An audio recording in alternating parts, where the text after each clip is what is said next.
Pensez-vous réellement que c'est important de se fixer des objectifs clairs? Tu ne peux pas atteindre une cible si tu ne la vois pas, même si tu es le meilleur.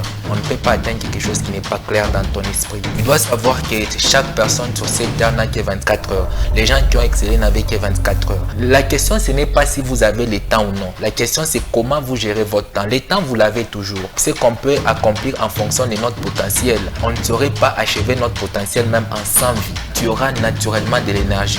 Le travail surpasse tout. C'est là que j'ai dit, si tu te mets à travailler dur sur toi-même, tu vas certainement gagner une fortune.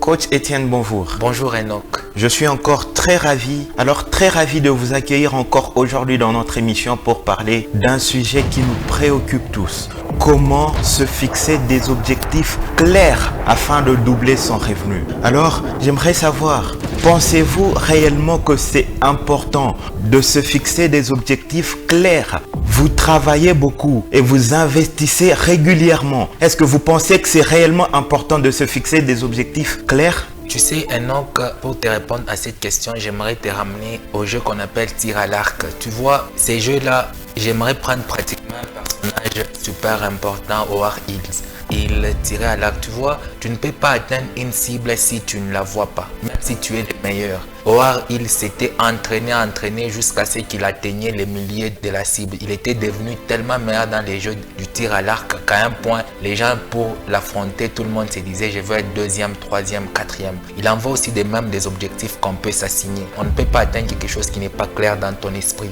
C'est super important en termes d'objectifs de clarifier, d'avoir la clarté mentale. Tu verras que beaucoup de gens ont des souhaits.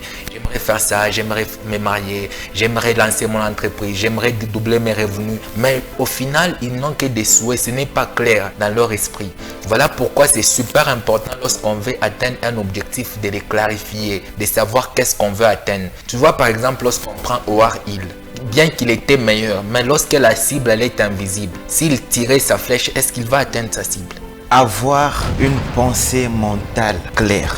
Mais coach, dites-moi, comment pouvez-vous, avec votre rythme de travail et seulement vos 2 jours de repos, pouvoir être capable d'atteindre des objectifs réalistes, aussi en sachant que très récemment, vous aviez eu une grosse perte d'investissement et aussi, il faut aussi noter que vous avez un côté très émotif. Comment pouvez-vous être sûr d'atteindre vos objectifs? Tu m'as posé 3 questions au même moment, je vais te répondre. La première question, tu me dis comment on travaille 4 jours et on se repose 2 jours, comment on peut lancer son entreprise? Effectivement.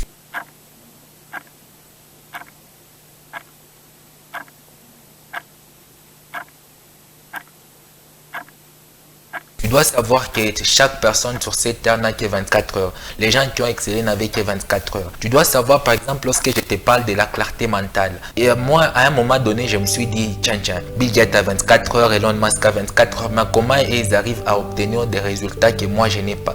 Grâce à un ami, j'ai pu télécharger une application, c'était free. Je me suis rendu compte que j'ai passé 4 heures du temps sur WhatsApp dans des échanges banals qui ne m'apportaient rien. Alors au bout d'un moment, je me suis dit, bon, je vais supprimer d'abord des conversations banales parce que la question, ce n'est pas si vous avez le temps ou non. La question, c'est comment vous gérez votre temps. Le temps, vous l'avez toujours. Lorsque les gens disent, je n'ai pas le temps, moi, je me dis, c'est faux et archi faux. Où est-ce que tu mets ton temps? Donc la question des temps, 2 jours, c'est suffisant pour atteindre un objectif qui est réaliste. Par exemple, je peux t'assurer si tu te mets par jour, rien qu'en 30 minutes, tu peux lire 30 pages. À la fin du mois, tu auras lu pratiquement 3 à 4 livres. Mais tu imagines en termes de connaissances, en termes de compétences, ce que tu vas accumuler comme compétences. Tu vois, beaucoup de gens se plaignent au boulot qu'on ne me fait pas de promotion. La vérité, c'est que la société vous récompense en fonction de la valeur que vous apportez sur le marché. Voilà pourquoi vous trouverez qu'il y a des gens qui sont payés 4 $ l'heure et il y a d'autres personnes qui sont payées 100 000 $ l'heure. Tu vois, par exemple, quelqu'un qui fait gagner à une entreprise 1 million de dollars, c'est facile de lui payer 10 000 $. Donc la question à se poser, c'est qu'est-ce que je vais avoir, qu'est-ce que je peux sacrifier dans mon temps pour avoir plus? Tu vois, par exemple, en termes d'objectifs, moi ce que je pourrais te dire, la question à se poser, c'est quel est cet objectif que je pourrais réaliser maintenant et qui va me rendre fier? Quand je le réalise, je me sens très bien. C'est ainsi que lorsqu'on se fixe cet objectif là, j'aimerais que tu te dises c'est possible. Tu sais, moi j'ai pu étudier les neurosciences, je me suis rendu compte que ce qu'on peut accomplir en fonction de notre potentiel, on ne saurait pas achever notre potentiel même en 100 vies. Parce que tellement que notre cerveau est doté de potentiel illimité, même sans vie ne serait pas suffisant pour épuiser ce que nous avons au fond de nous. Tu vois, par exemple, ton cerveau, si on le mettait sur un marché, c'est un ordinateur qui coûterait 2,4 milliards. Mais tu imagines un peu des ordinateurs qui coûtent 5 000, 10 000 dollars comment? Tu vois, par exemple, lorsque les gens disent l'IA révolutionne le monde. Mais beaucoup de gens sont dotés d'un organe très révolutionnaire, mais ils ne s'en servent pas. Coach, je me pose un fleuve de questions sur tout ce que vous venez de dire. Mais entre nous, travailler c'est fatigant.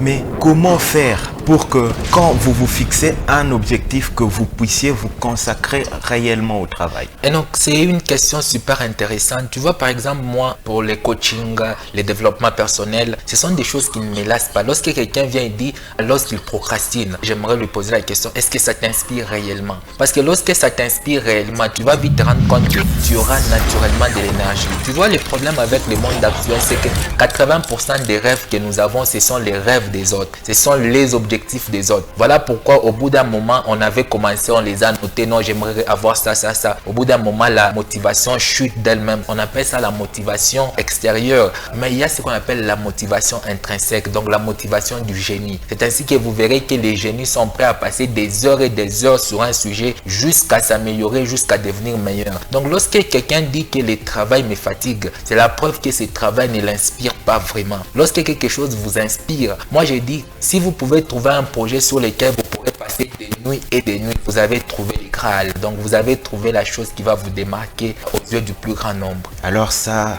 on va devoir le noter, hein. Le travail surpasse tout. Mais j'ai encore une petite question, ne vous en faites pas. On suppose que vous avez une compagne à qui vous voulez montrer votre valeur. En travaillant bien sûr. Pensez-vous, vous coach Étienne, être capable de fournir de votre mieux pour montrer votre valeur aux yeux de votre compagne et de la société? Et aussi, à ne pas oublier que très récemment, vous aviez été victime d'un harcèlement. Et donc, avant de te répondre à cette question, j'aimerais d'abord revenir à une question que tu m'as posée sur le plan des émotions. Okay. Tu sais, nos émotions en soi, ce n'est pas souvent contre nous. Lorsque, par exemple, on ressent l'émotion que moi j'appelle l'amour, parce que c'est une émotion. Lorsqu'on ressent, par exemple, une émotion qu'on appelle la colère, la question à se poser, c'est qu'est-ce que l'émotion cherche à m'apprendre? Qu'est-ce que l'émotion cherche à me communiquer? Tu vas vite te rendre compte que beaucoup de gens aiment fuir les émotions. Par exemple, l'émotion de l'amour. Beaucoup de gens disent non, l'amour, il ne faut pas ressentir ça. L'amour, c'est une arnaque. Tout ça, c'est bien, mais ça joue contre vous. Tu vois, par exemple, quelqu'un qui aimerait prouver à sa chérie qu'il est un bon investisseur et consort. Moi, je dirais que c'est d'ailleurs très intéressant. Parmi les deux plus grandes émotions qui puissent habiter quelqu'un, c'est l'émotion sexuelle et l'émotion amoureuse. Tu vas vite te rendre compte que j'avais lu un livre, Réfléchissez et devenez riche, de Napoléon Hill. Il dit, lorsque les gens sont habités par l'émotion de l'amour, ils sont naturellement créatifs. Ils peuvent entreprendre, ils peuvent faire des choses incroyables. Donc, en ce cas-là, il faut prendre ton émotion que tu appelles l'amour et canaliser ça. Et l'une des plus grandes innovations, tu sais, par exemple, le cerveau a inventé l'aspect, parce que on démystifie un peu, c'est que c'était à l'âge préhistorique où nos ancêtres étaient encore les hommes de la caverne. Donc, c'est un bluff de notre cerveau, comme quoi, lorsqu'on ressent l'amour, le but principal de notre cerveau, c'est de préserver l'espèce humaine ou nous garder en vie. Alors, toutes les émotions qui vont favoriser la perpétuation de l'espèce humaine, le cerveau va avoir tendance à les entourer d'un sentiment de plaisir. Voilà pourquoi lorsque les gens ressentent l'amour, soit qu'ils ont des rapports sexuels, ils sentent qu'il y a un degré de plaisir. C'est là que lorsque quelqu'un comprend que l'amour, son but principal, c'est pour nous garder en vie. Voilà pourquoi vous trouverez lorsqu'un homme est amoureux, il a des projets, il rêve que non, j'aimerais t'amener ici. Donc c'est comme qui dirait l'amour, c'est une porte qui s'ouvre vers la créativité, vers l'intelligence infinie. Vous avez des idées. Mais beaucoup de gens ne s'en servent pas. Je pense que réellement on peut toujours tirer quelque chose de vous. Mais encore une petite question alors la plus importante. Vous, sur base de votre rythme de travail et sur base de vos nombreux investissements, quel objectif chiffré et quel délai vous donneriez-vous pour atteindre vos objectifs et ainsi doubler votre revenu? Et donc, tu sais, la première des choses que j'aimerais t'apprendre, c'est, tu viens de me poser une question intéressante. Tu vois, par exemple, beaucoup de jeunes gens aujourd'hui, ils se lancent vaille que vaille. Ils trouvent un investissement, ils se lancent. Moi, je pourrais dire les premiers objectifs sur lesquels devrait se lancer quelqu'un lorsqu'il veut atteindre par exemple un objectif financier, ça serait de se former. Tu vois par exemple, lorsque la première fois que j'ai été formé au véhicule, on me disait non, ça se passe comme ça se passe comme ça, tellement qu'on m'avait embrouillé, mais j'ai trouvé quelqu'un qui s'y connaissait. Je me suis rendu compte que c'est très facile. Tu vois, moi je suis dans le monde du développement personnel, investissement, ça fait plus de 8 ans. Tu vois, je me suis lancé, je n'avais pas de cadre établi. J'allais tout droit dans un mur. Donc ce que je pourrais te dire, par exemple, si ton objectif c'est de gagner par exemple 20 000 $, lorsque tu as identifié cet objectif-là, tu vois, par exemple, d'abord avant d'identifier cet objectif, j'aimerais te faire remarquer l'erreur de 90% des gens. Tu vois, une étude a été menée par l'université Yale et Harvard aux États-Unis, que les gens qui écrivaient leurs objectifs sur les papiers, ils ont la probabilité de les réaliser. Mais beaucoup de gens disent, j'ai écrit mes objectifs sur les papiers, mais comment je n'arrive pas à les réaliser? Parce qu'au bout d'un moment, tu vois, on note 10 objectifs.